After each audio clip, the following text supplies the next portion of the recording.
welcome back to another vlog. Now you join me at Tockenham Reservoir. I'm just on a lap around the lake to try and find these fish. But this session is quite an important one for me. Now make sure you hit that subscribe button and stick around in this vlog to find out why. Now we all know that location, when you come carp fishing, location is absolutely key. Now I've done a couple of laps of the lake. There's not been a lot to go off. Now when I come into the sort of down wall into this swim, I seen a subtle roll. I wasn't sure if it was a tench or a small carp. On the third lap round, I've seen there's been two fish show out, probably 50 or 60 yards out here. So, and another one. I don't know if you can see the ripples just out here. So, I'm going to get the kit on the barrow. I'm going to get round here. I'm going to chuck a couple of rods out. Don't think I'm going to set the bivvy up just yet. Just purely for the fact that they're sort of rolling. So, to me, that means, you know, that says that they're not necessarily on the bottom. Usually, when they come up off the bottom, they're coming fully out of the water. But they're just sort of rolling, sort of half body. But yeah, I'm going to come around here, flick a couple of rods out, catapult a couple of freebies around it, and just see if we can get a bite. And if we do, obviously, from here, I do have pretty good visual of the lake. I'll just flip the camera around a minute. Yeah, the visual of the lake I've got from here is, you know, I can see the majority of the lake. So, you know, if I do see anything show in a different swim that I can access, then obviously, I can move on to it if I'm not having any luck here. The only thing with this swim is I haven't brought a stage stand, which is a rookie error. But I'm just hoping that I've got some long bank sticks, so I might have to put them up there and go over the top of them reeds and just try and get my tips down a little bit. But yeah, that is the plan. I'm going to go and peg 20. This used to be one of my favourite swims on here. Just down here, I think my best session here had some like 27 fish. I think 21 of them came out here. So I put some bait down there. Put a rod on that, but I'm definitely going to get a rod out. Sort of where that ripple stops. Just on the tree line, so. Right, let's get some kit out. So first rig going out, got a normal setup, Kevlar leader, down to a lead clip. Got a 2-ounce dumpy pair, and I've got probably 14 inches of a semi-stiff coat braid, tail rubber, then down to, I've got a multi-rig, got a blob putty and a brake and a coating, a size 6 crank, and then I've got a 12mm cherry bait coil pop-up. So I'm just literally going to get them out for a minute, lay them on the deck, put a bit of bait over them with the catapult, and just see what happens over the next couple of hours before I make a decision on where I want to do the night. As you can see, the rods are out. They're doing their thing. I've literally just chucked them out. 2 singles at the minute, just to show them fish. As soon as I put the first one out, some fish that's shown probably 10 yards past it. So I brought it back in again, flicked it back out to where I show on a pink cherry bait quail 12mm pop-up.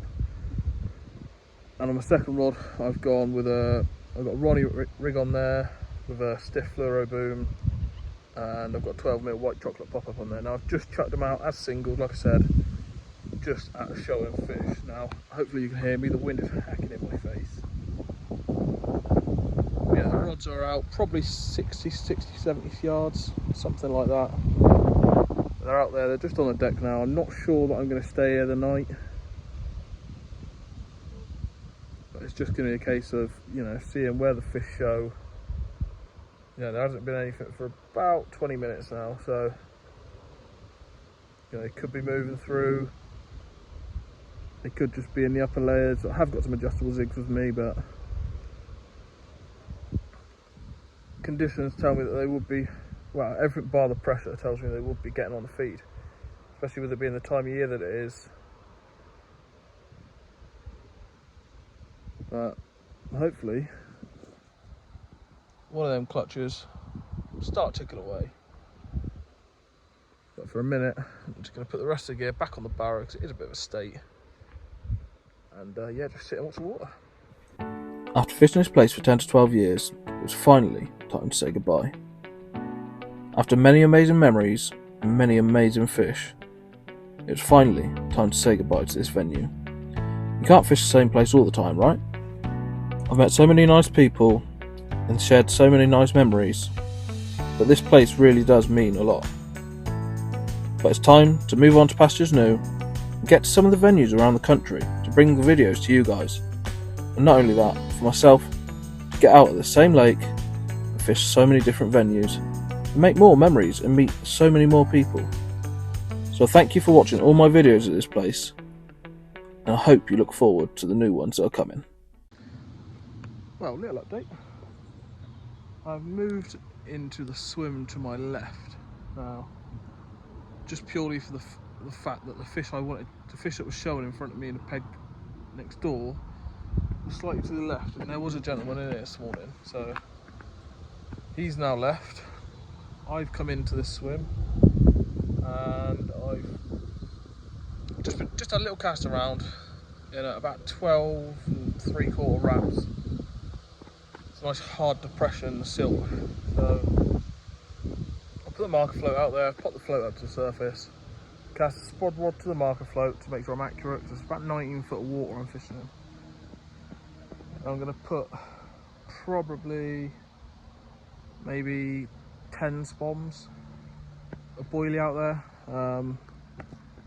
Yeah, it will spread nicely over sort of 19 foot. With the afternoon slowly slipping by, it's time to get 10 spons of bait out on the spot, followed by a jaffcake pop up on my multi-rig and a zig on the other rod. Well, a little update. It's just coming up 6 o'clock. I brought one of the adjustable zigs in, just purely for the fact I've seen loads of fizzing big bubbles down my left hand margin. So I put jaffcake pop up down there. Sadly, I had a bream. Well, I guess you could say sadly. I had a bream off of it, but obviously where there's bream, carp will not be far behind. And now I've been done on my right hander, which is on an adjustable zig, which is 3 foot under the surface, which is frustrating enough. Pulled it tight and dropped back, tightened up to it again. It pulled up tight, dropped back again, so I lifted into it and nothing. So a little bit gutted, but I forgot 15 hours, 16 hours. So fingers crossed we can bag a carp. I really want to get another one before I go off this venue. Really want to. They're really nice fish in here. Like, there's some really nice commons, some really like, new mirrors they put in, really nice. I'd just love to catch one more. So all I can do is keep the fingers crossed. It's up to the carp now. Getting the rod sorted for the night, the right hander went straight out onto the baited spot, while the left hander went down the margin to a place I had seen fizzing earlier on in the day. It was now time to sit back, watch the water, and just hope that one carp would slip up.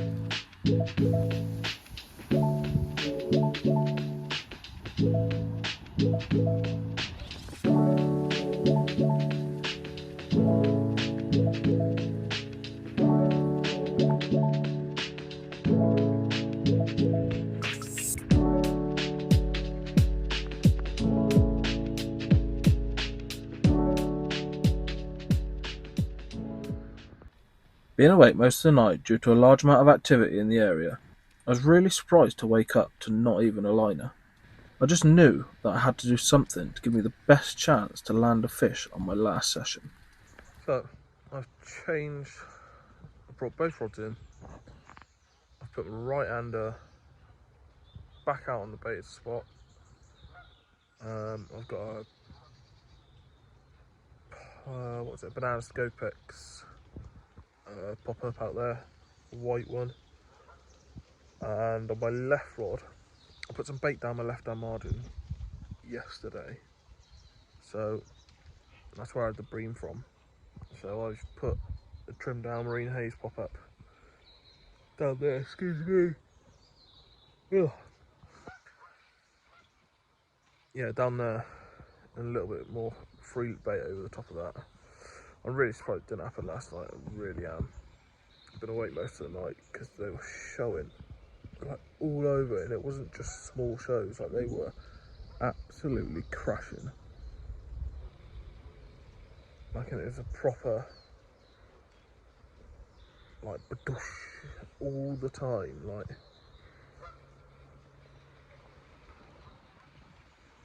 Yeah, I kept waking up to them. They're definitely out in front of me. There's a lot right in front of me. There's some close. There's one down my left hand margin this morning, about an hour ago, which is why I've put a rod down there. But yeah, all I can do now, I've got about 2 hours.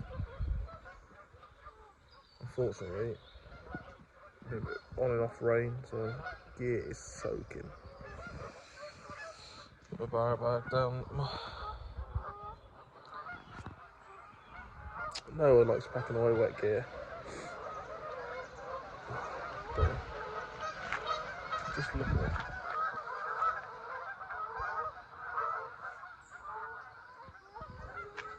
It's about 100 geese. Noisy buggers. But yeah, they're out. They're doing it. And this is the last few hours of the last session at this old reservoir where plenty of memories have been made. Well then, just when I thought it was all over, we've got this absolutely beautiful common at £19.10. I am made up. I really couldn't have asked for a better fish to sort of end my time on this venue. I'm really made up. It was a cast or showing fish down my left hand margin, and then about a quarter of an hour it was gone. So effort equals a reward, and yeah, I'm very, very happy. I'm gonna get some stills, get it back, and get packed up, and say goodbye to this place. My time on it has been incredible, full of fish like this when you do catch them, and the ones that are left in here, they're worth catching if you can put through the bream and stuff. It's worth it. Get it back. There's the rig, 14 inches of 20-pound boom down to a Ronnie rig, and that there is a marine haze pop up. Just shave the sides off just so it sinks nice and perfectly, and that is what done the damage.